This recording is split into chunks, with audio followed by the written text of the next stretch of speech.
Britain's unwritten constitution. Famously, Britain has an unwritten constitution in contrast with most other countries. At least that's the cliché. In fact, most of the constitution is not unwritten at all. It's largely a myth that Britain has an unwritten constitution. It's just not written down in a single document which you can go out and buy. You can go out and buy a copy of the American or French Constitution if you want to, but I don't think many people do, but you can do it. Our Constitution is strewn around through various documents, Acts of Parliament, and through history. One of the earliest written contributions is the Magna Carta of 1215, for example. But to get more up to date, all the various parliamentary reform acts of the 19th and 20th centuries, starting off as First Reform Bill 1832, Second Reform Bill 1867, then really the same thing, but in the 20th century called Representation of the People's Act, 1918, 1929, 1968, those acts, the Parliament Bill of 1911, which took away a lot of the powers of the House of Lords. All these are written, and if you collect them together, they form a huge written ensemble, which collectively are a large part of the British Constitution. And of course, there are many other acts, like the Ballot Act of 1881, which also you can tip into that category. So a lot of the British Constitution is in fact written. It's just strewn around. But because it's strewn around, that helps to make the Constitution, our Constitution, very flexible. And there is indeed a very important part of the British Constitution which is not written, summed up under the term conventions, constitutional practice. Conventions are constitutional practice, what actually happens. And these conventions are flexible, and they support the view, usually put forward by people who like the British Constitution, that the allegedly unwritten nature has its advantages. You can change the Constitution as necessary without going through cumbersome procedures. One example is fairly obvious. In the 19th century, the Prime Minister was more often in the House of Lords than not. But the last Prime Minister to be in the Lords was Lord Salisbury, who retired in 1902, at the very beginning of what is, for a few weeks, the present century.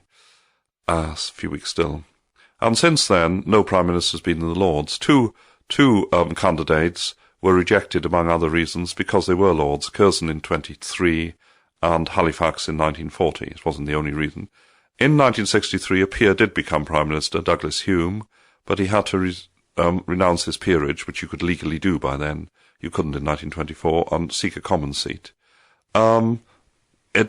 With the greater democracy of the 20th century, it became a convention that the Prime Minister, the chief elected person, head of the executive, the chief servant of the people, had to be in the Commons, which was elected by the people.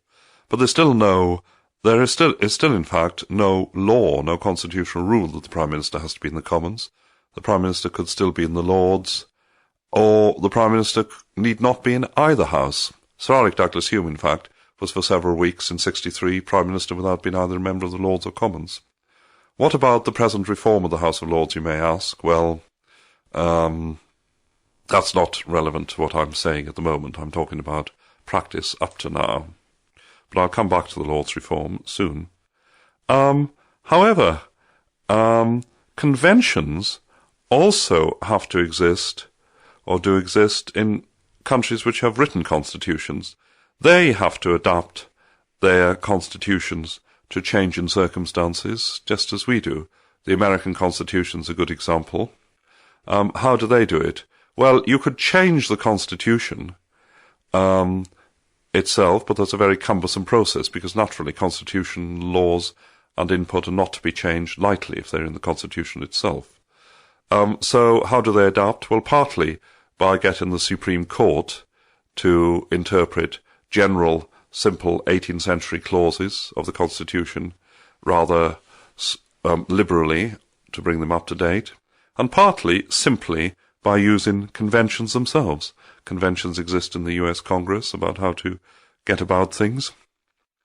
One example of that is that powerful congressional committees used to deal with legislation and determine whether legislative processes went forward or not. Now, in the 1990s, the power of US congressional committees has been much whittled down. The chairman of US congressional committees was always the next senior person after the previous chairman retired. That was a convention. It wasn't written in the 18th century constitution, but now that's gone entirely. There's great competition for chairmanship of select committees, but that's only in the 1990s. So no constitution can exclude the use of conventions. Nevertheless, our constitution is more flexible than the American one because it's less easy in many cases to point to a document and say it was written in 1787 that we have to do things this way, which Americans do. In America, it's much easier to block things than to change things. Gun control is a good example. In 1787, the Constitution said every citizen should have the right to bear arms, which made great sense in the rural America of 1787, the wild America, cabins in the clearings of the woods. You had to defend yourself against Indians, renegade white men, you had to shoot wild beasts, and you had to shoot your own dinner. There wasn't a supermarket, you went out and shot a deer. You had to shoot rattlesnakes. It makes no sense now that everyone carry guns, really, in the urban America of 1999. Nevertheless, you can't really change the Constitution, while all we need to do is have a quick law on gun control, if we have it, and we have had recently. However, the difference with other advanced countries, the UK's uniqueness in constitutional matters has been much whittled down. Recently, with Mr Blair's Labour government, we've had constitutional laws on devolution, which of course is all written, devolution to Wales, Scotland, Northern Ireland. We're going to have a Bill of Rights, and then Euro law is increasingly overtaking whatever we might want to decide to do in Britain anyway, and that's definitely written down, and it takes precedence over whatever legislation is passed in Westminster. So I think it's another of the many unique features of Britain which is sadly going to go out of the window over the next 50 years.